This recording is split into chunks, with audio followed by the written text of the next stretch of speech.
Bonjour tout le monde et bonne année 2017. J'espère que vous allez bien et bienvenue au dernier webinaire de la série Vivre au quotidien, présenté par Parkinson Québec. Donc, je me présente, je m'appelle Claudie Noël, je vais être votre modératrice et pour l'événement et je tiens à vous remercier d'être présent pour cette présentation. Donc, le webinaire d'aujourd'hui va permettre de répondre à la question suivante. Quels sont les troubles cognitifs associés à la maladie de Parkinson? Donc, j'aimerais vous présenter notre conférencier d'aujourd'hui, M. Jean-François Gagnon. Donc, Jean-François Gagnon est un neuropsychologue et professeur au département de psychologie de l'Université du Québec à Montréal. Il réalise ses travaux de recherche au Centre d'études avancées en médecine du sommeil à l'Hôpital du Sacré-Cœur de Montréal et à l'Institut universitaire de gériatrie de Montréal. Il s'intéresse entre autres aux troubles du sommeil et de la cognition dans la maladie de Parkinson. Ces travaux visent à identifier les premières manifestations de la maladie de Parkinson afin d'en améliorer le diagnostic précoce et de pouvoir tester éventuellement des interventions visant à retarder et à prévenir le développement de la maladie de Parkinson et de la démence. Donc, avant de lui céder la parole, j'aimerais vous informer que vous trouverez en bas à gauche une boîte où vous pouvez inscrire vos questions. Les questions techniques en lien avec la plateforme web seront répondues immédiatement et les questions concernant le sujet d'aujourd'hui seront répondues à la toute fin de la présentation du conférencier lors de la période de questions. Donc, je cède maintenant la parole à M. Gall. Merci beaucoup. Tout d'abord, je tiens à remercier pour l'invitation. J'espère que tout est correct de votre côté sur le plan technique. Ici, j'ai mon petit groupe, mon petit public auquel je vais m'adresser. Attends, ça ne sera pas long.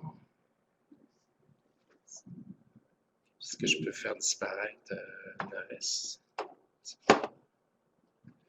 Je tiens tout d'abord à signifier que je n'ai pas de conflit d'intérêt potentiel. Je le fais parce que c'est la norme. N'étant pas médecin, c'est plus facile de moins avoir de conflit d'intérêt. Voilà, tout est correct. Donc, on débute. Donc, dans la maladie de Parkinson, on connaît bien les symptômes moteurs. Hein. C'est la raison pour laquelle vous avez reçu un diagnostic. C'est des problèmes moteurs qui sont connus depuis des années, là, des décennies au niveau de la maladie. Et c'est souvent ce qui est le plus apparent. C'est ce qu'on va voir. C'est-à-dire, moi, je compare ça un peu à la pointe de l'iceberg. Donc, c'est ce qui est visible, c'est ce que les gens ont en tête lorsqu'on parle du Parkinson. Par contre, on sait au cours des dernières années, là, surtout au cours de la dernière décennie, les 10-15 dernières années, il y a beaucoup d'études qui ont été faites sur les symptômes non moteurs de la maladie de Parkinson. Et parmi ceux-ci, il y a des problèmes au niveau des sens, hein, de l'olfaction, la perte de l'odorat, des capacités à bien sentir les choses. Il y a des problèmes d'humeur également, et dans l'humeur, je mets la tristesse excessive, l'anxiété, parfois les hallucinations. C'est quand même des problèmes qui touchent entre 30 et 40% des gens qui ont la maladie, la dépression. Problème de sommeil également qui touche presque toutes les personnes qui ont la maladie de Parkinson. On parle souvent d'insomnie, de fatigue durant la journée ou d'avoir des rêves agités durant la nuit. Ça, on pourra en parler un peu plus tout à l'heure. Et aujourd'hui, on est ici pour la cognition. Donc, je vois qu'il y a une erreur dans le mot, cogni. Tout est beau.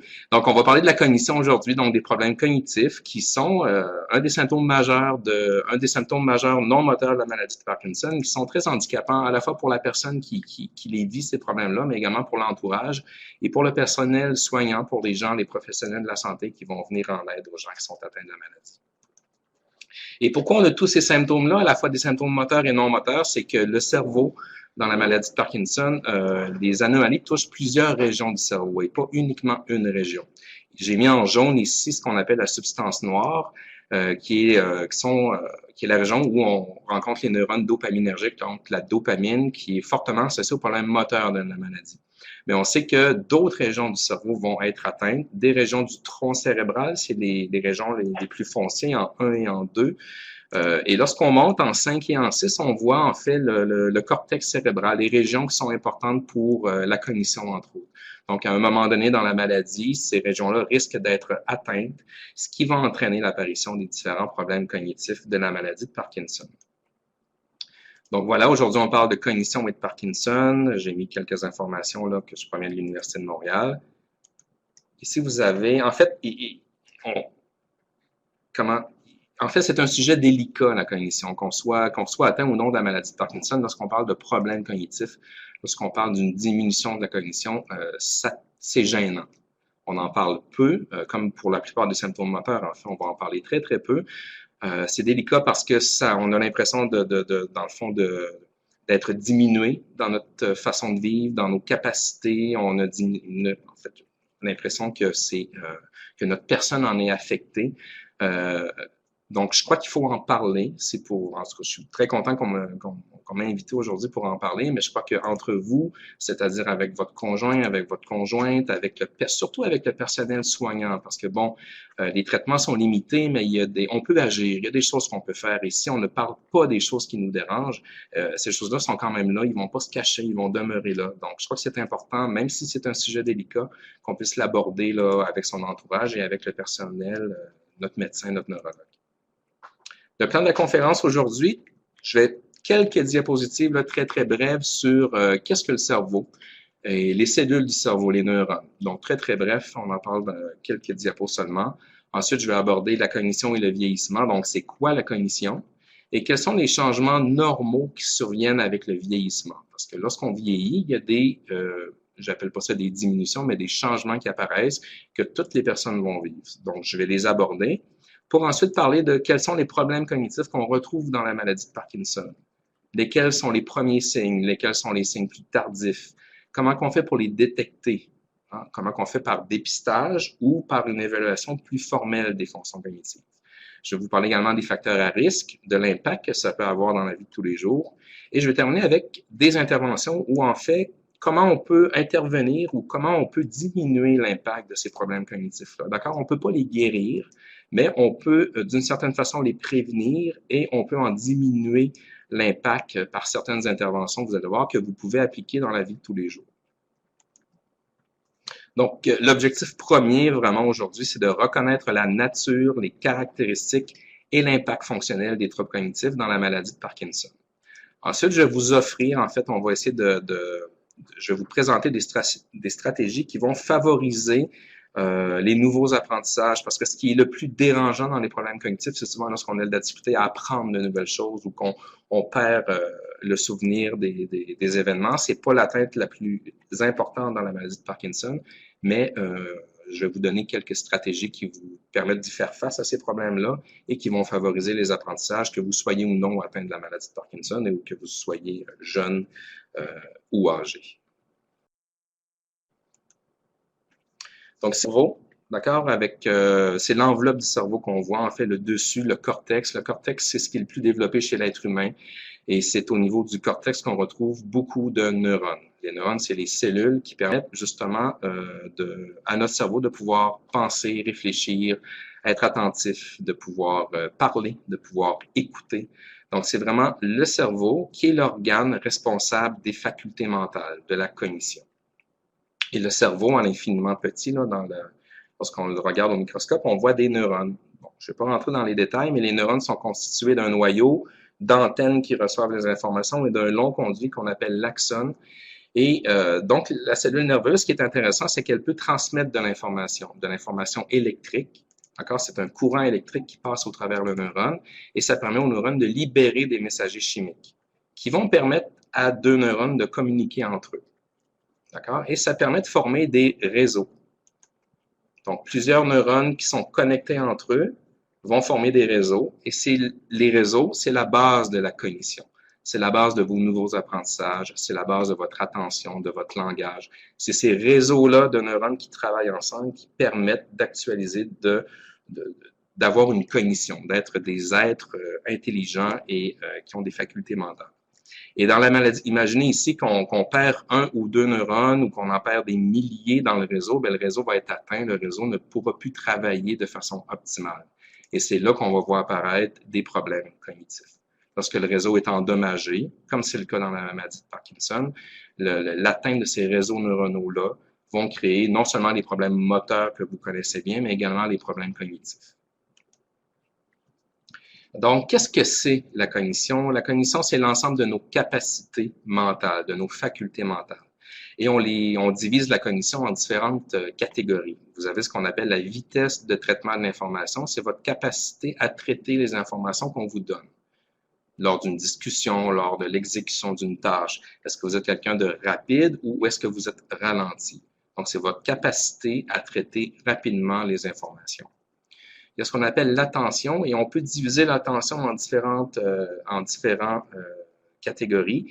Vous avez l'attention soutenue, donc soutenir votre attention. Actuellement, dans la salle, vous avez une attention qui est soutenue. Vous m'écoutez et vous êtes en mesure de la soutenir pendant un certain temps.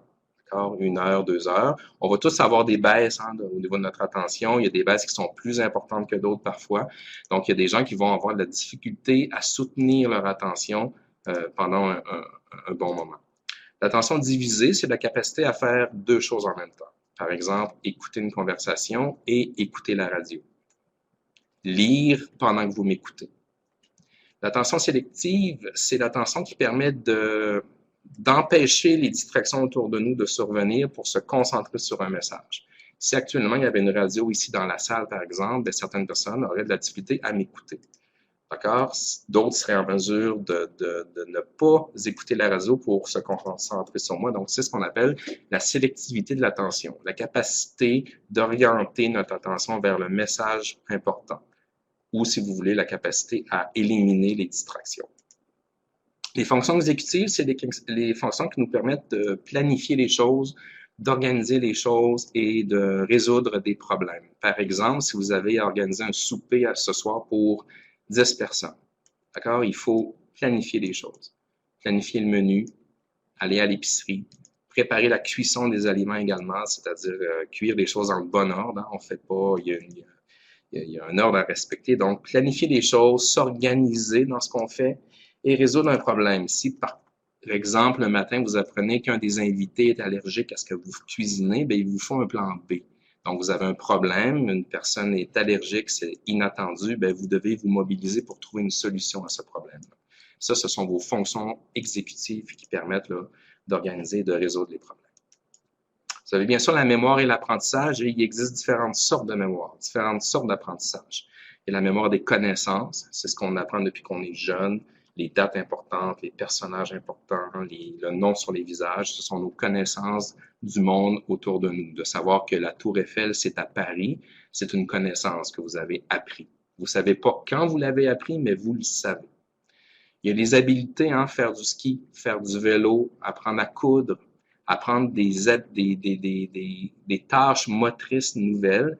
C'est ce qu'on appelle la mémoire, l'apprentissage des habiletés. Et vous avez la mémoire de la vie de tous les jours, donc les souvenirs, soit anciens, ou les souvenirs très récents. Qu'est-ce que vous avez fait hier? À qui vous avez parlé? Qu'est-ce que vous avez mangé? Qu'est-ce que vous planifiez faire aujourd'hui? Vos médicaments, vous les prenez quand? Qu'est-ce que vous allez préparer ce soir? Donc, c'est la mémoire de la vie de tous les jours. Le langage, que ce soit le langage parlé, donc produire le langage, ou le langage réceptif, donc écouter les gens. La perception, reconnaître que ça, c'est un verre d'eau ici, reconnaître que c'est un crayon. Donc, vous l'avez quelque part dans votre tête et lorsque vous percevez ces éléments-là, vous savez c'est quoi. Ou de réaliser certains gestes, comme se brosser les dents, repasser le linge, coudre, toute une série de gestes que vous avez appris pour réaliser certains mouvements. Donc, vous voyez que c'est vaste. Il existe plusieurs domaines cognitifs. Et chacun a sa région du cerveau un peu privilégiée qui permet d'occuper ces différentes fonctions-là. Donc, dans le vieillissement, que j'aime pas dire ce mot-là, mais normal, c'est-à-dire que chez les gens qui n'ont pas, par exemple, l'Alzheimer ou la maladie de Parkinson, donc chez les gens, dans le vieillissement comme tel, on voit des changements au niveau du cerveau, là, c'est bien connu. La masse du cerveau va légèrement diminuer, le nombre de neurones, de cellules du cerveau va légèrement diminuer également. La vitesse et l'efficacité de transmettre l'information entre 2, 3 ou plusieurs neurones. Cette vitesse-là est légèrement diminuée, c'est un peu plus lent.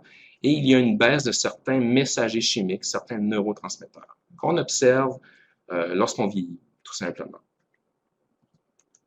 Donc, il y a nécessairement des changements au niveau de la cognition qui surviennent dans le vieillissement tout à fait normal, des changements normaux.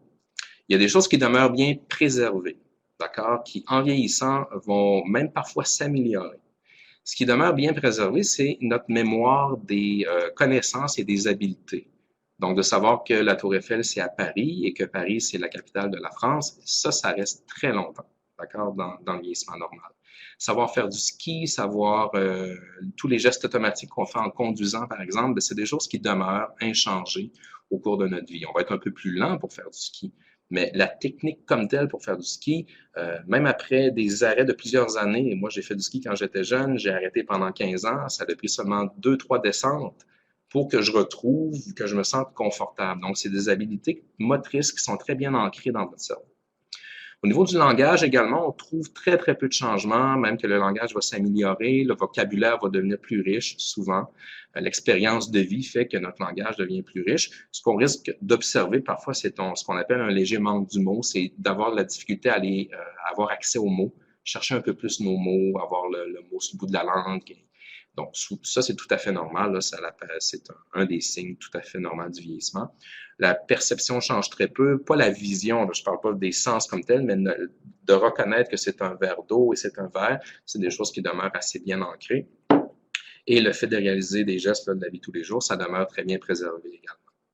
Par contre, il y a des choses qui vont diminuer et c'est tout à fait normal. Ce qui diminue dans le vieillissement normal, c'est la vitesse que les gens ont pour traiter l'information. On note une légère diminution de notre vitesse à traiter les informations. Nos capacités d'attention divisées, donc de faire 2 tâches en même temps, ça diminue. C'est plus difficile. Résoudre des problèmes devient un peu plus difficile également, prend un peu plus de temps, mobilise un peu plus d'énergie.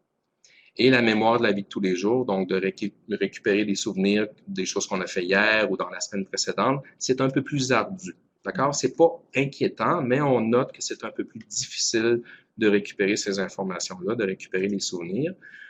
Souvent, ça va, si on cherche une information, ça va revenir après quelques secondes, quelques minutes. Souvent, lorsqu'on va faire une autre tâche, l'information va, on dit qu'elle va popper, donc l'information va revenir. Ça se manifeste comment ces changements-là? Ben, souvent, les gens vont oublier des événements qui sont pour la plupart insignifiants, donc qui n'ont pas d'impact très important. Donc, les choses importantes qui doivent se produire durant la journée, parfois on va avoir des petits oublis, mais c'est des oublis qui ne sont pas très, très significatifs dans le déroulement de la vie quotidienne. D'accord? Si on oublie ces médicaments, c'est plus inquiétant. Si on oublie, par contre, qu'il y a telle émission que vous deviez voir à telle heure, c'est des changements qui sont sans impact significatif. Souvent, ces oublis-là, ben, après le passage du temps ou si on a certains indices, ben, les souvenirs ou les informations vont revenir de façon tout à fait naturelle. La personne qui subit ces changements-là, normal, encore une fois, a conscience de ces changements-là et tout à fait le sait que ça se passe. Souvent, la personne va s'en plaindre, beaucoup plus que l'entourage. L'entourage ne va pas remarquer ces petits oublis-là. C'est surtout la personne qui va s'en plaindre. Mais par contre, la personne ne sera pas trop inquiète. Elle va trouver ça tout à fait normal et va associer ça au vieillissement normal. Souvent, la personne d'elle-même va élaborer certaines stratégies, comme faire des listes, utiliser des agendas. Donc, la personne d'elle-même va trouver des outils, trouver des façons de compenser ces petits changements-là qui sont peu significatifs. Et c'est généralement non progressif, c'est-à-dire qu'il n'y a pas de détérioration de la cognition. Donc, on dit que ces changements-là dans le vieillissement normal sont bénins, arrivent là vraiment à tout le monde. Qu'est-ce qu'il y en est pour la maladie de Parkinson? Donc là, je viens de vous parler de qu'est-ce qui se passe chez une personne qui n'a pas la maladie de Parkinson. Qu'est-ce qui arrive dans la maladie de Parkinson au niveau de la cognition? Il y a certains changements qui sont précoces, qui vont apparaître assez rapidement dans la maladie, pas chez tout le monde, mais quand même qui peuvent apparaître dans les premières années de la maladie de Parkinson. Qu'est-ce qu'on va voir? C'est une diminution de la vitesse de traitement de l'information. Non seulement les gens sont un peu plus ralentis sur le plan moteur, mais leur capacité à traiter les informations de façon cognitive est un peu plus lente. D'accord? L'intelligence, elle est là. C'est juste que la personne va avoir besoin d'un peu plus de temps pour trouver des solutions, traiter ce qui est dit, écouter la consigne, la digérer en quelque sorte, la digérer mentalement. C'est un peu plus lent. Des difficultés au niveau de l'attention. Donc, l'attention va être un peu plus difficile à soutenir. L'attention sélective va être un peu plus difficile également. La personne va être un peu plus sensible aux distractions, entre autres. Un peu de difficulté également à planifier les choses, à bien les organiser et à trouver un plan B si jamais il arrive un problème, justement. Donc, de trouver une façon de contourner de trouver des solutions pour faire face à un problème nouveau qui vient d'apparaître. Et ce qu'on observe également dans les comme premiers symptômes, c'est des difficultés à récupérer les informations. La personne ne va pas perdre les souvenirs comme tels, comme on le voit dans la maladie d'Alzheimer, mais elle va avoir de la difficulté à les récupérer. Par exemple, si je vous demande qu'est-ce que vous avez mangé ce matin, ça va prendre un délai. La personne, on va voir qu'il y a un effort qui va être fourni pour essayer de s'en rappeler. Par contre, l'information, elle est là. L'information, elle est dans la tête quelque part. Après un certain temps, ou en donnant des indices, l'information va revenir la plupart du temps. Ce qu'on observe dans l'Alzheimer, c'est le contraire. C'est que la personne va complètement oublier le souvenir. Alors que dans le Parkinson, le souvenir est toujours là. C'est juste que pour y avoir accès, c'est un peu plus difficile. Ça va prendre un peu plus de temps, ça va prendre un peu d'aide. Donc ça, c'est les changements qu'on observe au début de la maladie, les changements cognitifs les plus précoces. Avec le temps, ces changements-là vont s'accentuer. Donc, la personne va être encore un peu plus ralentie pour traiter l'information. Les difficultés d'attention vont devenir un peu plus importantes. Les difficultés au niveau des fonctions exécutives également. On va voir apparaître des difficultés à résoudre les problèmes. L'apprentissage va être un peu plus dur. Non seulement la personne va avoir la difficulté à récupérer les souvenirs, mais maintenant, ça va être de les enregistrer. Donc, d'être très attentif pour enregistrer les informations. Et dans les stades vraiment plus avancés, lorsque les problèmes cognitifs deviennent majeurs, ça va toucher bien sûr la perception, le langage et la réalisation des gestes. Quoique ces trois fonctions-là, c'est beaucoup plus tard dans la maladie qu'on va les voir apparaître. Maintenant, on se demande, est-ce que c'est fréquent les troubles cognitifs dans la maladie de Parkinson? Si aujourd'hui, je prenais 100 individus, d'accord, sans les sélectionner, j'ai devant moi 100 personnes avec la maladie de Parkinson, peu importe le stade d'avancée, peu importe où on se trouve, si je prends une centaine de personnes, le tiers, 33%, vont avoir une cognition que j'appellerais normale, c'est-à-dire comme une personne âgée qui n'a pas la maladie de Parkinson. Un autre tiers vont avoir ce qu'on appelle un trouble cognitif mineur. Je vais en parler un peu plus tout à l'heure de qu'est-ce que c'est. Et un autre tiers va avoir des troubles cognitifs majeurs. Donc, c'est énorme. C'est le tiers des personnes avec la maladie de Parkinson qui vont avoir des problèmes cognitifs qui vont avoir une influence dans leur vie de tous les jours. Et ce qui est dommage en fait, c'est qu'avec l'évolution de la maladie, lorsqu'on suit les études qui ont suivi les gens sur 15 et 20 ans, on réalisé qu'en fait, c'est près de 80% des gens qui ont la maladie de Parkinson qui, en cours de route, risquent de développer des troubles cognitifs majeurs. Après 15-20 ans à vivre avec la maladie. Donc, on voit vraiment une évolution, un peu comme qu'est-ce qu'on voit dans la maladie d'Alzheimer, donc une progression des problèmes cognitifs. Donc, on distingue trois catégories, donc cognition normale, troubles cognitifs mineurs et troubles cognitifs majeurs. Et on a des définitions, on a des diagnostics pour ça. C'est quoi le trouble cognitif mineur? C'est que la personne va présenter une plainte, soit la personne, son entourage ou le personnel soignant, les professionnels de santé, vont détecter un changement. Donc, la personne va s'en plaindre et son entourage va se plaindre d'un déclin cognitif, qu'il y a un changement par rapport à quelques années ou quelques mois précédents. Ensuite, cette plainte-là doit être confirmée par des tests. Nous, en neuropsychologie, on a des tests neuropsychologiques, des tests qui permettent d'évaluer le niveau de cognition d'une personne comparé à des gens du même âge, du même sexe et du même niveau de scolarité. Donc, c'est très important de comparer la personne à quelqu'un du même niveau que celle-ci et nos tests permettent de voir s'il y a une atteinte qui est légère, modérée ou sévère. Donc, on est capable de quantifier la sévérité de l'atteinte. Mais cette atteinte cognitive-là ne va pas interférer de façon majeure dans les activités de la vie de tous les jours. La personne va être capable de relativement bien fonctionner dans son quotidien. C'est pour ça qu'on appelle ça un trouble cognitif mineur.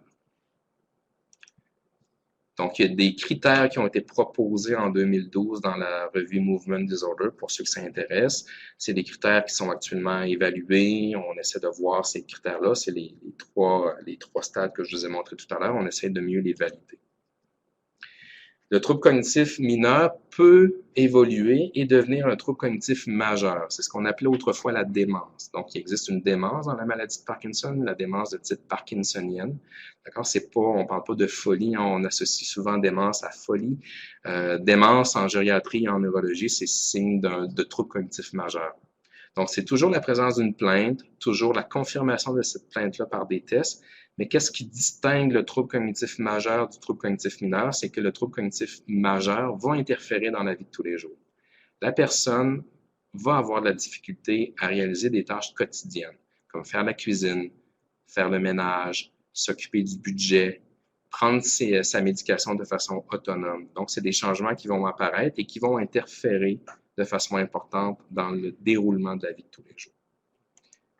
Et encore ici, il y a des critères qui ont été proposés pour favoriser le diagnostic des troubles cognitifs majeurs. Là, je le mets vraiment à titre là, pour les professionnels de la santé ou pour les gens qui voudraient se procurer ces articles-là.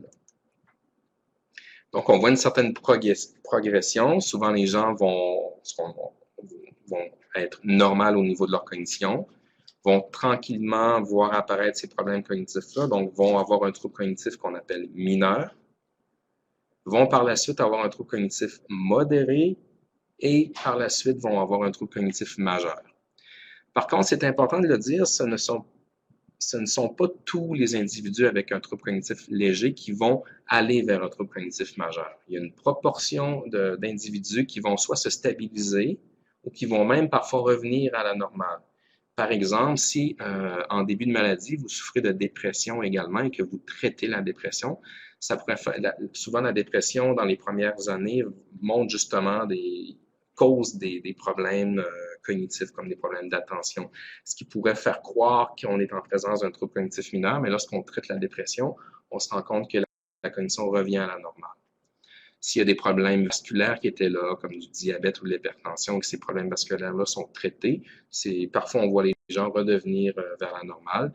Ce qui est malheureusement, c'est souvent les gens vont justement, la sévérité des problèmes va augmenter avec le temps.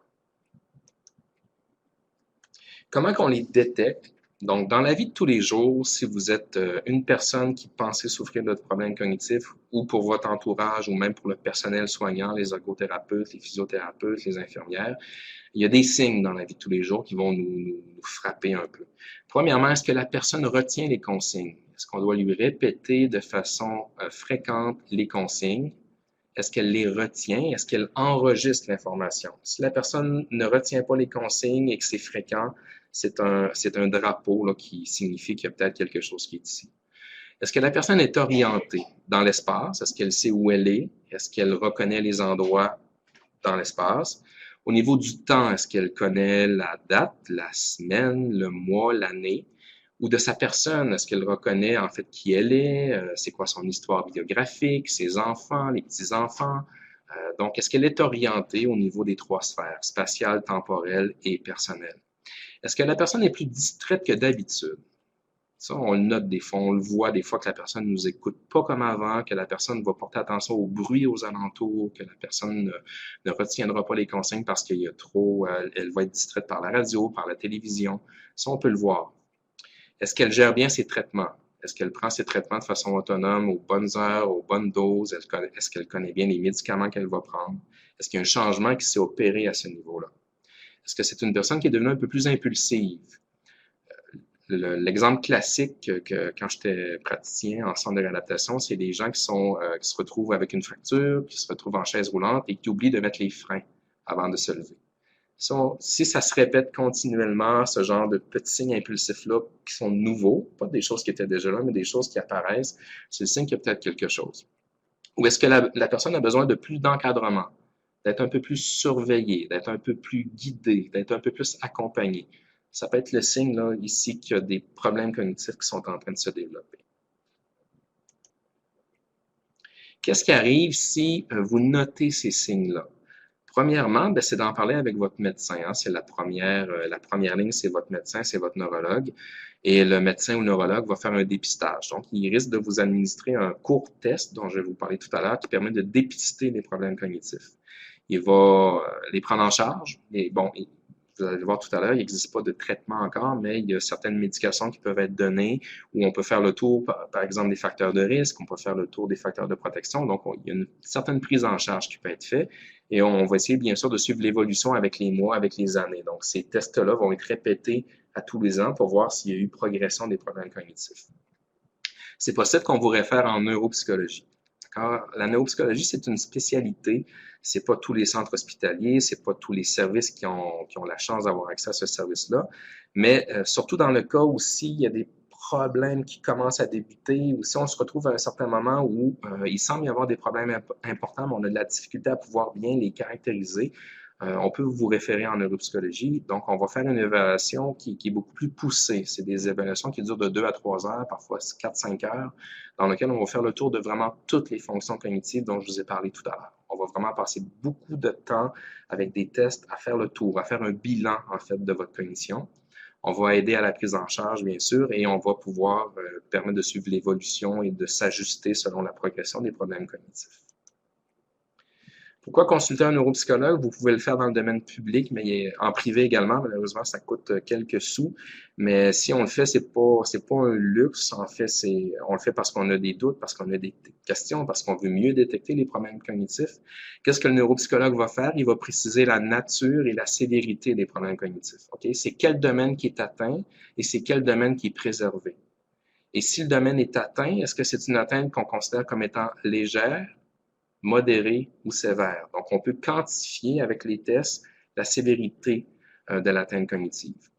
On va également, et c'est important quand même, identifier les fonctions qui sont préservées.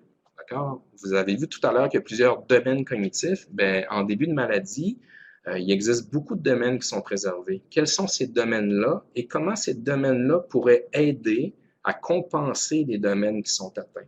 Donc, nous, on va vous donner des recommandations, des conseils pour utiliser vos forces afin de compenser les faiblesses qui sont en train d'apparaître. Bien sûr, on va transmettre des recommandations à la fois à l'individu qui consulte, à sa famille, aux autres professionnels de la santé. Donc, comment aborder ces problèmes-là? On va suivre l'évolution sur plusieurs années. Donc, on est en mesure de voir le rythme de progression des problèmes cognitifs. Et on va bien sûr essayer d'améliorer la prise en charge et le suivi là, avec l'aide du médecin, du neurologue et des autres professionnels de la santé. On va également essayer d'éliminer d'autres problèmes. Par exemple, s'il y a un problème au niveau de l'humeur, une tristesse importante qui est apparue, on va essayer de voir quel est l'impact de cette tristesse-là sur les troubles cognitifs. Si on guérit la tristesse, si on la prend en charge, est-ce que ça va améliorer la cognition? Donc, on va essayer de faire le ménage un peu, là, même au niveau de la médication, qu'est-ce qui est pris, qu'est-ce qui pourrait affecter la cognition. On va essayer de faire un ménage à ce niveau-là. Je vous parlais tout à l'heure du dépistage. C'est cher un neuropsychologue, il n'y en a pas partout dans le domaine hospitalier, mais il existe quand même des bons tests qui vont permettre de dépister les troubles cognitifs. Par contre, il faut être prudent, il faut toujours garder en mémoire que c'est un dépistage. C'est pas parce qu'il y a une anomalie à un test de dépistage qu'il faut conclure nécessairement un trouble cognitif. Puis c'est pas parce qu'on est très bon à un test de dépistage qu'il faut éliminer la présence de troubles cognitifs. Mais ça donne une idée là, aux médecins, aux neurologues et au personnel soignant. Il existe plusieurs tests qui ont été validés, qui ont été proposés. Celui que je préfère, je l'ai mis en gras, c'est le Montreal Cognitive Assessment. On appelle ça le MoCA. Je vais vous le présenter tout à l'heure dans quelques diapos. Le voici. Le MoCA, c'est un test qui est sur une page dans lequel on va vous demander d'exécuter certaines tâches, de nommer certaines images, de vous rappeler certains mots, de compter, de jouer un peu avec votre mémoire, avec votre attention. Donc, on fait le tour brièvement de plusieurs domaines cognitifs et ça donne une idée. Allez pas sur Internet pour le faire par vous-même. Là, ça doit être fait par quelqu'un d'autre, par un médecin, par une infirmière. Donc, c'est un test qui est assez court à administrer, qui prend 5 à 10 minutes, une trentaine de points. C'est sur 30 points, en fait. C'est un test qui est relativement simple à administrer, qui est gratuit, qu'on peut se procurer sur Internet. J'ai mis au bas de la diapositive ici l'adresse. Donc, on peut se le procurer. Il existe plusieurs versions et c'est intéressant parce que les versions permettent de pouvoir suivre avec les années des versions alternatives qui permettent de mesurer d'année en année quelle est la progression des problèmes cognitifs. Et c'est en plusieurs langues. Donc, si vous êtes dans certaines communautés culturelles, il existe des langues, là, c'est très, très varié. Le test est en développement également. Mais on garde à l'esprit que c'est un test de dépistage. Donc, ça nous donne une indication si on ne devrait pas aller plus loin et qu'est-ce qu'il y en a.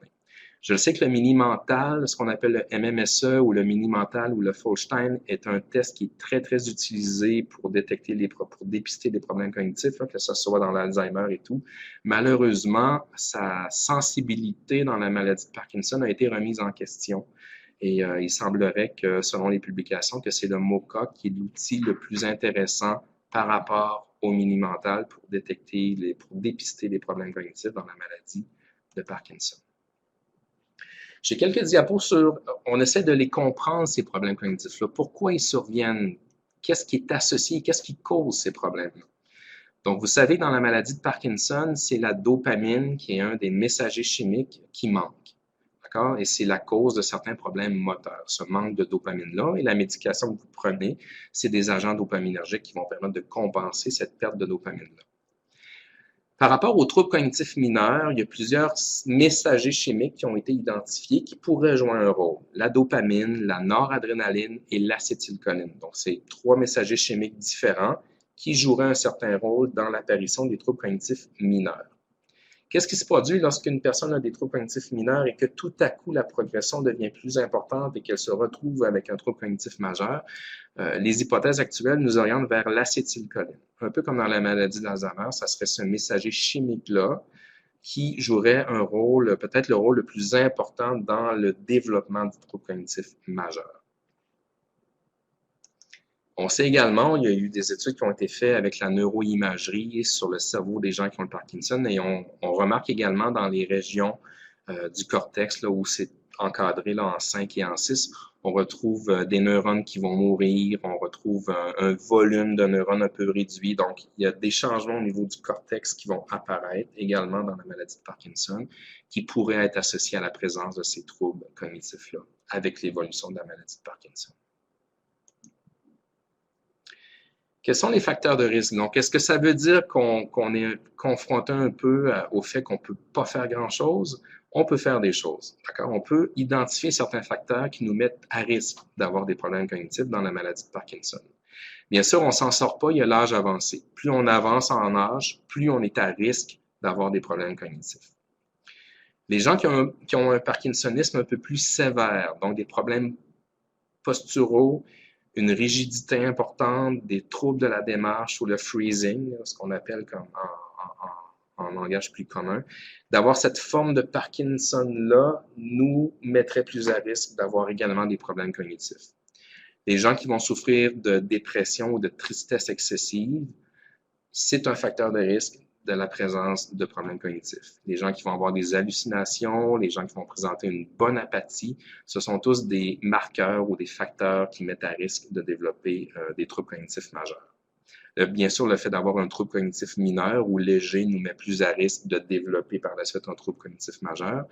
Et le fait d'avoir certains problèmes de sommeil, comme des rêves agités, ce qu'on appelle le trouble comportemental en sommeil paradoxal, c'est des gens qui vont mimer leurs rêves, qui vont boxer ou donner des coups, crier durant la nuit. C'est un facteur de risque de trouble cognitif majeur dans la maladie de Parkinson. J'ai mis quelques références en bas si les articles vous intéressent. Et comment ça se manifeste dans la vie de tous les jours, je l'ai dit tout à l'heure, mais bien sûr, il y a des difficultés dans la prise de la médication. Ne plus se rappeler qu'est-ce qu'on prend, quand on doit le prendre et la quantité qu'on doit prendre.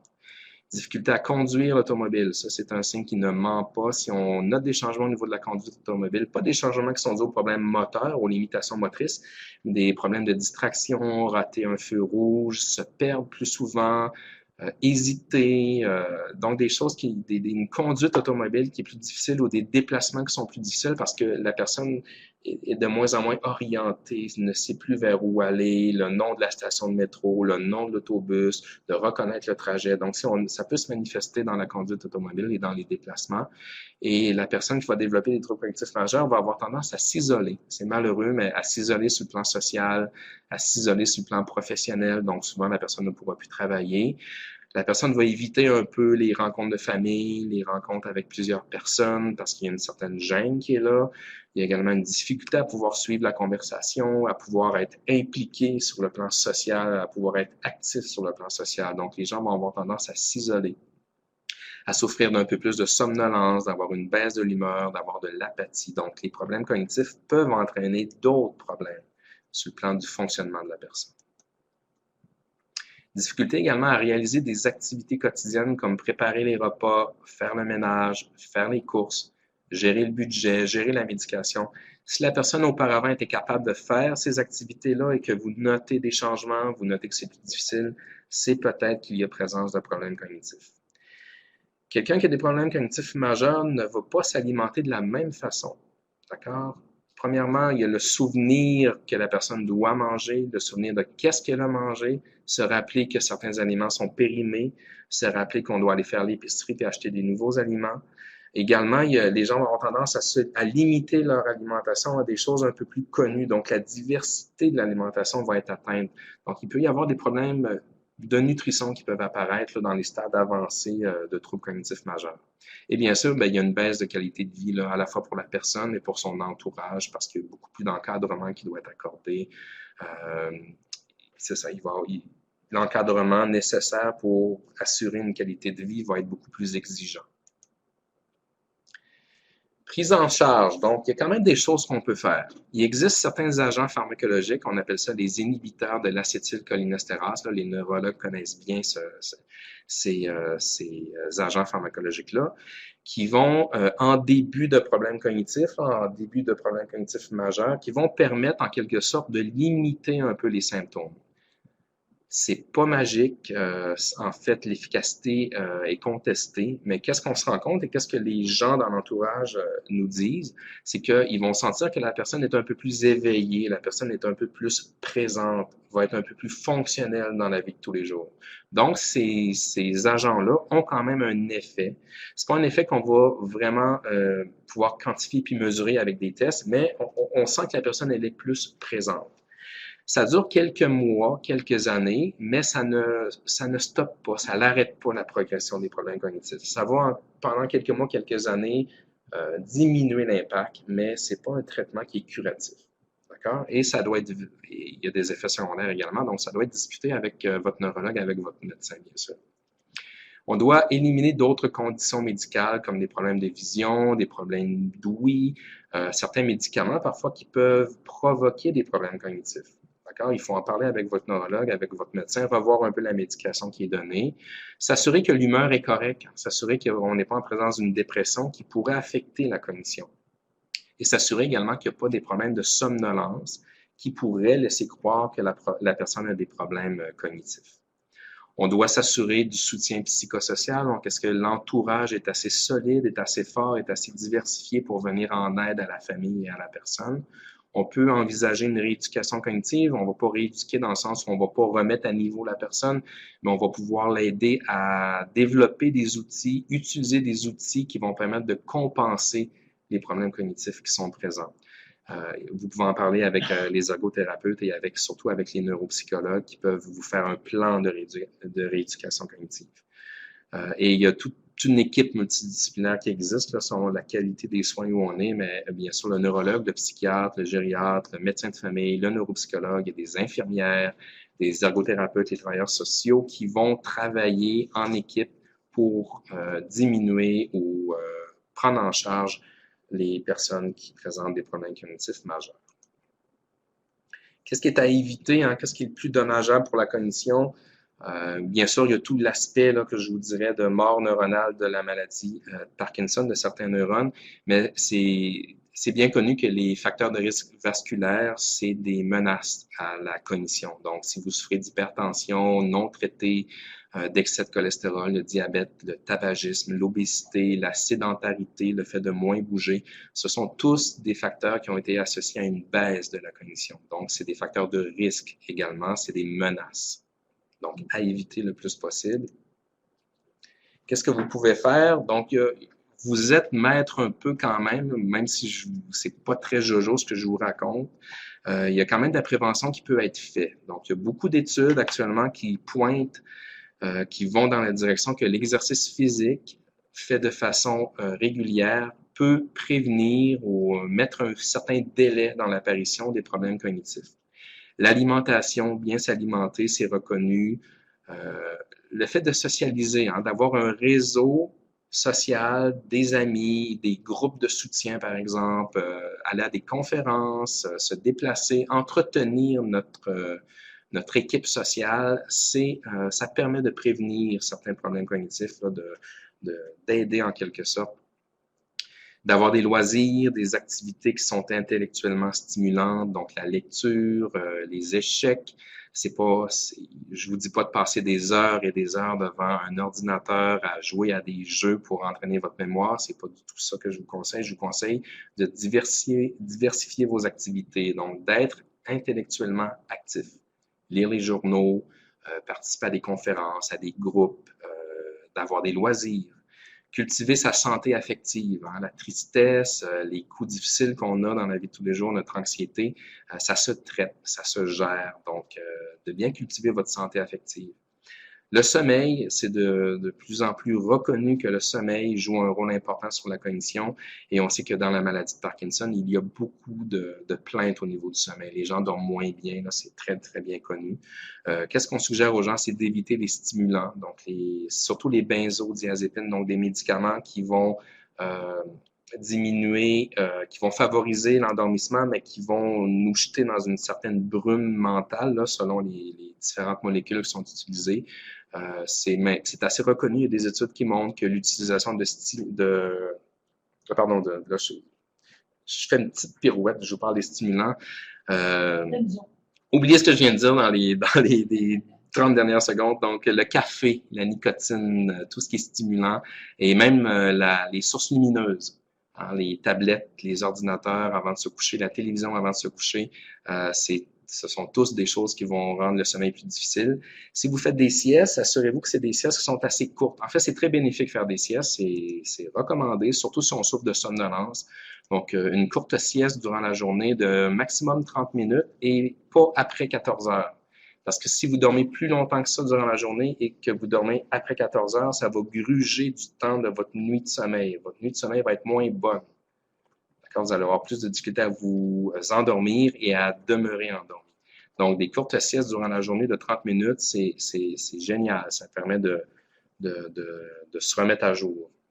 Je vous parlais tout à l'heure des benzodiazépines également. C'est reconnu que certaines molécules pour certains agents pharmacologiques qui sont donnés pour aider le sommeil peuvent entraîner l'apparition plus rapide de certains problèmes cognitifs. Donc, bien en parler avec votre médecin de la médication que vous prenez pour s'assurer qu'on est en train de ne pas court-circuiter votre sommeil ou votre cognition.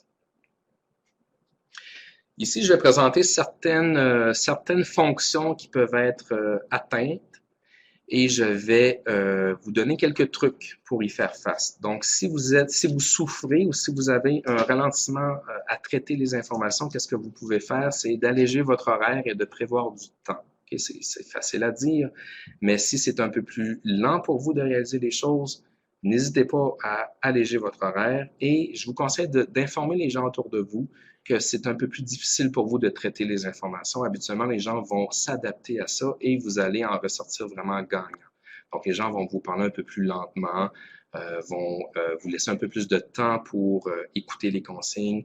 Ils vont vous accompagner là-dedans. Bon, il y a des gens que ça sera peut-être pas adéquat comme accompagnement, mais je crois que c'est important d'en parler aux personnes significatives de votre entourage pour que vous demeuriez en société également, que votre réseau social demeure quand même actif. Parce que si vous n'informez pas les gens que c'est plus difficile pour vous de traiter l'information, vous allez avoir probablement tendance à vous isoler.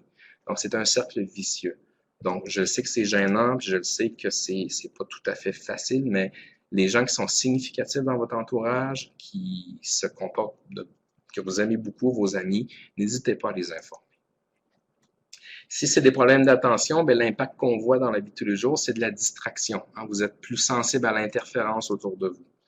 Vous allez porter attention à plusieurs choses à la fois, mais ça va être difficile pour vous, si vous avez des problèmes d'attention, de faire plusieurs activités en même temps. Vous allez être moins vigilant, votre attention va être moins soutenue. Si on vous donne des consignes, si on vous raconte des histoires qui sont longues et complexes, ça va être difficile pour vous de suivre le rythme. Moi, j'ai une petite attention. Je suis né comme ça.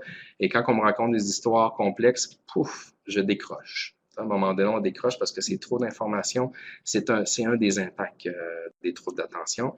Et ça va nécessairement, si vous êtes moins attentif aux choses, aux consignes, vous allez avoir plus de difficultés à les apprendre, à les retenir. Donc, quoi faire? Éviter des situations où l'attention elle est divisée. Donc, faire une seule tâche à la fois. Éviter les environnements bruyants, éviter de faire plusieurs tâches à la fois et éviter les conversations où il y a plusieurs personnes. D'accord? Essayez d'avoir des conversations à 2 ou 3 personnes uniquement. Il faut respecter vos capacités, prendre des pauses, travailler de façon plus courte, accorder moins de temps aux activités intellectuelles qui sont très demandantes. Garder un contact visuel. Et là, je parle non seulement pour les gens qui sont atteints, mais pour l'entourage, pour les conjoints, les conjointes, d'avoir un contact visuel avec la personne, vous lui donnez des consignes pour s'assurer qu'elle vous regarde, qu'elle est en train de vous écouter. Okay? Gardez ce contact visuel-là. Demandez qu'on vous donne des consignes simples. Et lorsque vous donnez des consignes à quelqu'un que vous suspectez qu'il a des troubles d'attention, s'assurez qu'il a bien compris. Lui demandez tout simplement de répéter ce que vous venez de lui dire comme consigne. Et si c'est des consignes par écrit, encerclez les mots importants, mettez de la couleur, attirez l'attention sur les informations qui sont importantes. Pour les problèmes de mémoire, les impacts qu'on va voir, c'est souvent des oublis de la médication, des oublis des consignes qu'on vous donne. Les oublis sont souvent reliés à des difficultés à encoder l'information, donc à accéder à l'information, à la retenir, ou des difficultés à la récupérer, cette information-là. Comme je vous disais tout à l'heure, les souvenirs sont là. D'accord? Si l'information rentre, les souvenirs sont là. Ce qui est difficile, c'est de récupérer cette information-là ou d'être attentif à l'enregistrer, cette information-là. C'est ce qu'on retrouve dans la maladie de Parkinson. Quoi faire? Utiliser des indices de récupération, des choix de réponse. Si vous êtes face à une personne qui cherche le souvenir, l'aider. Okay? Est-ce que si la personne cherche avec qui elle parlait ou avec qui elle est allée déjeuner hier, essayez de l'aider. Est-ce que c'était une femme ou un homme? Est-ce que c'était une amie? Est-ce que c'était quelqu'un que la personne connaît bien? Est-ce qu'elle avait les cheveux gris? Est-ce que c'était un de ses petits-enfants, par exemple? Donc, l'aider en amenant certains indices. Bon, ça, je le conseille à tout le monde, hein, de placer les objets toujours au même endroit pour éviter de les chercher. C'est un classique, mais on le fait pas. Ou ça prend du temps avant qu'on le fasse, donc je le répète. Utilisez des photos. Là, c'est beaucoup avec les intervenants. Si vous êtes hospitalisé pour une fracture, par exemple, ou vous êtes en réadaptation, vous allez avoir plusieurs intervenants, ergothérapeutes, infirmières, les médecins. Ça change constamment. Pourquoi ne pas utiliser des photos de ces personnes-là avec leur nom pour vous aider à mieux les retenir, tout simplement? Et un des trucs qu'on donne pour les intervenants, par exemple, c'est de répéter des informations à intervalles croissants. C'est-à-dire que, par exemple, Monsieur X, mettez les freins sur votre chaise roulante, s'il vous plaît. On laisse passer 30 secondes, on répète l'information. On laisse passer 1 minute, on répète l'information encore. Puis par la suite, on laisse passer 2 minutes et on répète l'information. Comme ça, on laisse à la personne le temps de répéter les choses, mais avec un délai de plus en plus long, ce qui va favoriser l'enregistrement des informations. Utilisez d'autres modalités, hein, la modalité visuelle et le toucher, par exemple. Si vous, justement, parlez de la couleur des gens, des cheveux de la personne, donc essayez d'être riche dans les souvenirs pour pouvoir les mémoriser. D'accord? Si vous apprenez pour la première fois le nom d'une nouvelle personne, essayez d'associer son visage à une image loufoque, par exemple, ou à une couleur. Essayez de diversifier les sources, les modalités pour enregistrer le souvenir. Si vous avez de la difficulté à apprendre des nouvelles choses, bien, réduisez vos apprentissages, hein, une chose à la fois, par exemple. C'est conseillé de prendre les médicaments toujours à des moments réguliers, à chaque repas, par exemple, ou d'utiliser un pilulier. Et tout ce qui est clés, lunettes, là, toujours les mettre au même endroit également. On conseille fortement l'agenda, que vous ayez des problèmes de mémoire ou non, c'est important d'utiliser un agenda. Ça permet d'éviter les petits bouts de papier qu'on oublie un peu partout, toutes les notes là, qui se perdent et qu'on cherche constamment. Si vous utilisez un agenda, l'important, c'est de l'utiliser. Okay? C'est beau l'acheter, mais il faut l'utiliser. Donc, prenez déjà l'habitude, avant même d'avoir des problèmes de mémoire, d'utiliser des agendas. Favorisez les agendas de petite dimension. C'est pas besoin d'avoir des agendas complexes avec une journée par page. Hein. L'activité diminue un peu en vieillissant, il y a moins de rendez-vous et tout. Donc, utilisez des agendas relativement simples. Essayez de les personnaliser. Donc, une section pour les numéros de téléphone. Mettez des couleurs pour les choses importantes. Mettez des petits mémos à l'intérieur de votre agenda. Et regroupez les informations utiles entre elles. Et surtout, le consulter. Mais ça... Et bon, actuellement, il y a des iPads aussi. On fait la transition vers les iPads. Problème des fonctions exécutives, l'impact que ça peut avoir, c'est difficulté à suivre les étapes lorsqu'on effectue une activité. Donc, préparer un repas, on va parfois oublier des étapes ou avoir de la difficulté à organiser les étapes correctement pour en arriver au résultat final, des difficultés à planifier, à s'ajuster. S'il y a un problème, c'est plus difficile de trouver une solution alternative. L'impulsivité dont je vous parlais tout à l'heure, et on peut retrouver de l'apathie, c'est-à-dire une propension à avoir moins d'initiative, de moins faire les choses par nous-mêmes. C'est ce qu'on appelle l'apathie. Quoi faire?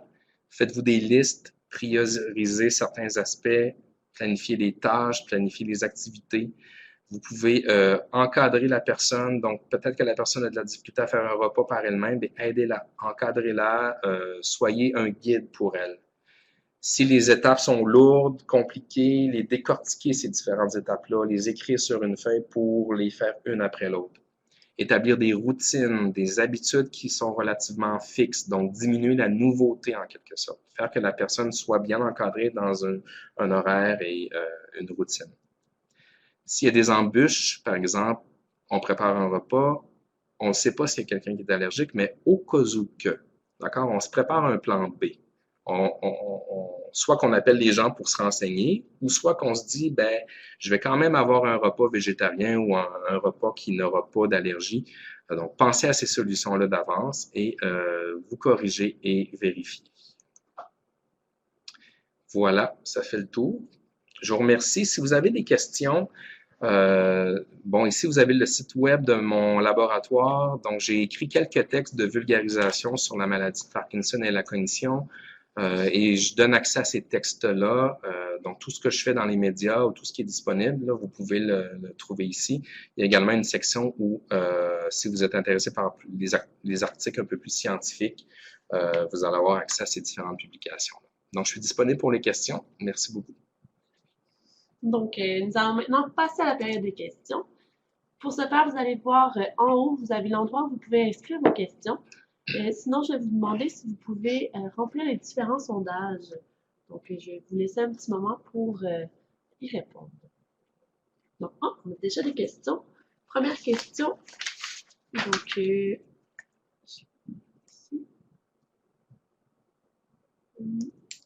est-ce qu'il est facile de départager les troubles cognitifs dus au Parkinson et ceux dus au vieillissement?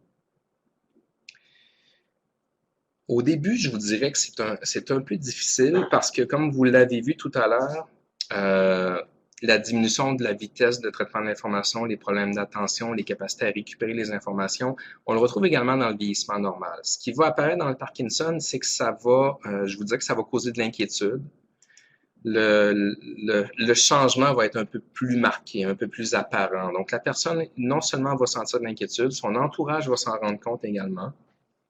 Et il va y avoir une sévérité un peu plus importante et bien sûr une progression, c'est-à-dire que le problème, la vitesse à traiter l'information, la difficulté à être attentif va s'accentuer avec le temps. Mais effectivement, au début, ça va être un peu plus difficile, mais après quelques mois, habituellement, on va être capable de départager ou selon le niveau d'inquiétude des gens. Et cette inquiétude-là, elle se bâtit sur des semaines et des mois parce que non seulement on voit le changement, mais à un moment donné, on se rend compte que il y a peut-être quelque chose qui se passe pas bien. Un peu comme les problèmes moteurs. Les problèmes moteurs qui sont apparus, au début, c'est relativement bénin, puis à un moment donné, il y a un signal, une inquiétude excessive qui est là, puis on se rend compte qu'il y a peut-être quelque chose qui est pas, qui ne va pas bien. Donc, voilà. Un peu en lien avec ça, est-ce que les troubles cognitifs reliés à la maladie de Parkinson pourraient être considérés comme des marqueurs précoces de la maladie? Est-ce que...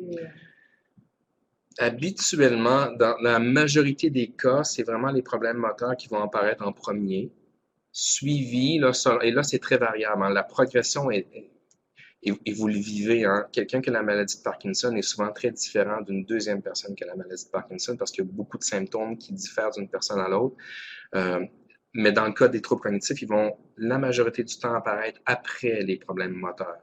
Et ça peut varier. Ça peut être quelques mois, quelques années, ou même ça peut, vous savez, il y a des gens que c'est seulement après 10, 15, 20 ans que ça apparaît. Puis il y a même des gens qui vont décéder après plusieurs années sans avoir développé de problèmes cognitifs. Donc, il y a 20, 10, 15, 20% de gens. Si les problèmes cognitifs apparaissent en premier, souvent les médecins vont parler de ce qu'on appelle la démence à corps de Lewy, qui est une maladie, un peu une sœur ou un frère de la maladie de Parkinson, mais c'est souvent les problèmes cognitifs qui vont apparaître en premier, suivis par les problèmes moteurs. Mais lorsqu'on a été diagnostiqué avec la maladie de Parkinson, souvent les problèmes cognitifs vont se présenter dans les années qui suivent. Puis, il y a quelqu'un qui demande, lorsqu'on parle de troubles cognitifs, est-ce que ça se rapproche nécessairement de l'inaptitude? Dans le cas, l'inaptitude, c'est compliqué, hein. Il faut qu'il y ait, il y a plusieurs types d'inaptitude à gérer ses biens, à gérer ses finances. C'est surtout les ergothérapeutes et les travailleurs sociaux qui sont experts dans ce domaine-là. Mais c'est certain que lorsqu'on a un problème cognitif mineur, l'inaptitude n'est pas vraiment remise en cause, absolument pas. Donc, pour ce qui est le cas des problèmes cognitifs majeurs, encore là, il y a tout un niveau de sévérité, hein. Il y a une sévérité, ça va toujours en progressant. Et effectivement, à un moment donné, on peut se poser des questions sur l'aptitude. Et encore là, il faut voir est-ce que c'est l'aptitude à consentir à des soins, est-ce que c'est l'aptitude à gérer ses biens. Mais c'est très fréquent que lorsqu'on arrive et qu'on commence à avoir des problèmes cognitifs majeurs, qu'il faille envisager l'évaluation de l'aptitude de la personne à gérer ses biens, non seulement pour la protéger, mais protéger son entourage également. Mais ça, c'est une question que je vous invite vraiment à discuter avec votre médecin si vous avez ou un travailleur social, par exemple, si la question se pose ou si vous avez des doutes à ce niveau-là. Une autre question. Est-ce que les problèmes cognitifs évoluent de la même façon chez une personne atteinte de Parkinson juvénile? C'est différent. La survenue des problèmes cognitifs dans la maladie de Parkinson juvénile est moins fréquente. Il y a moins de problèmes cognitifs et ils vont souvent apparaître à la fin, là, très, très tard. Donc, la maladie de Parkinson juvénile, c'est comme un sous-type un peu différent, non seulement pour la cognition, mais pour d'autres aspects également, mais pas qu'ils sont protégés, mais on trouve une incidence, une fréquence beaucoup moins élevée de problèmes cognitifs chez les gens qui ont eu le Parkinson de type juvénile. Et puis, une dernière question. Vous mentionnez parmi les signes qu'il y a lorsqu'il y a des troubles cognitifs que les personnes vont avoir de la misère à retenir les consignes et vont être impulsives ou distraites. Mais beaucoup de personnes qui souffrent, dans le fond de problèmes d'attention et d'hyperactivité à la base, comment on va pouvoir faire la distinction entre les deux? Oui. Ça, c'est une question qu'on se fait souvent demander. Donc, des gens qui durant leur enfance ou l'âge adulte, souffraient d'un trouble déficitaire d'attention ou d'impulsivité. Bien sûr, ce qui est important, c'est le changement. Est-ce qu'il y a eu changement ou pas? D'accord? Est-ce que l'entourage a noté des différences par rapport à l'état précédent ou avant? C'est tout un exercice au niveau des tests parce que la personne souffrait déjà d'un problème d'attention. Donc, il faut faire attention. Je crois qu'il faut bien en informer le médecin. Un neurologue bien qualifié va être capable de prendre en considération qu'il y avait déjà une condition avant qui peut affecter. Le neuropsychologue également va le faire. Donc, on va être en mesure, d'une certaine façon, d'essayer de départager les choses. Mais ce qui est le plus important, c'est est-ce que vous notez des changements par rapport aux problèmes d'attention que vous aviez avant? Est-ce que c'est plus fréquent? Est-ce que c'est plus important? Sinon, on s'en inquiète pas trop parce que la personne était déjà porteur de ces difficultés-là. Je ne sais pas s'il y avait des questions ici dans la salle. Vous avez parlé que vous avez un site, que vous avez des articles. Est-ce que c'était l'adresse qui était... Est-ce que vous pouvez la mettre? Parce que je voudrais prendre l'adresse. On va la rendre disponible. L'adresse que M. Gagnon a mis à la fin, on va la rendre disponible avec lors du vidéo. Donc, lorsqu'on va envoyer la vidéo. Ah, mais ça, je ne suis pas ça. Ah, mais on va renseigner, on va donner. Ici, ça peut, oui, juste à écrire à Claudie, puis l'adresse peut être partagée. Mais c'était une petite adresse. Oui, vous pouvez si vous allez sur Google, puis vous mettez BRAC Lab, B-R-A-C-L-A-B, ça va vous amener ici. C'est francophone, c'est malheureusement, il n'y a rien en anglais, mais B-R-A-C-L-A-B. BRAC Lab. Oui, Lab, pour laboratoire. J'ai une sœur qui a Parkinson en Amérique du Sud et moi j'ai Parkinson depuis 7 ans. J'ai des petits-enfants qui ont des troubles d'attention, déficit d'attention. Quel est l'impact pour eux? Quel est le futur pour eux? Est-ce que l'hérédité va jouer? Qu'est-ce qui va se passer? Okay. Donc, la question, c'est une question ici de la salle. Madame est atteinte de la maladie de Parkinson depuis 7 ans. Elle a une sœur en Amérique du Sud qui a également la maladie de Parkinson. 1 an après moi. 1 an après vous. Donc, ça fait 6 ans. Et il y a des jeunes enfants. Quel âge les enfants? Les petits-enfants ont 10 ans et 7 ans. OK. Des petits-enfants qui ont été diagnostiqués avec un trouble déficitaire d'attention, Oui, c'est ça? oui. D'accord. Pour l'instant, je ne ferai aucun lien là, entre trouble déficitaire d'attention dans l'enfance et le risque de développer la maladie de Parkinson. À ma connaissance, il n'y a aucun lien qui a été fait entre ou un risque d'avoir une démence également, des troubles cognitifs majeurs. C'est vraiment une condition développementale. Les troubles déficitaires d'attention dans l'enfance, c'est une condition développementale. C'est un cerveau qui est un peu moins mature, et ça ne veut pas nécessairement dire, il n'y a pas vraiment de lien là, à ma connaissance avec l'apparition de la maladie de Parkinson et même l'apparition d'une démence. Il y a d'autres facteurs de risque, je vous dirais par exemple les traumatismes crâniens. Alors, les gens qui ont des accidents de voiture sont plus à risque de développer une maladie de Parkinson ou d'avoir des démences par la suite. Une succession de commotions cérébrales, c'est bien reconnu. Mais le fait d'être TDAH ou d'avoir un trouble déficitaire d'attention, à ma connaissance, ça n'a pas été associé à...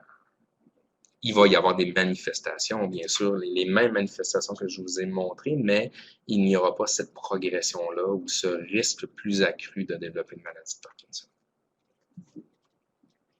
Donc, c'était la dernière question. Donc, on va conclure la conférence. Merci beaucoup, M. Gagnon, pour Merci à vous. La conférence.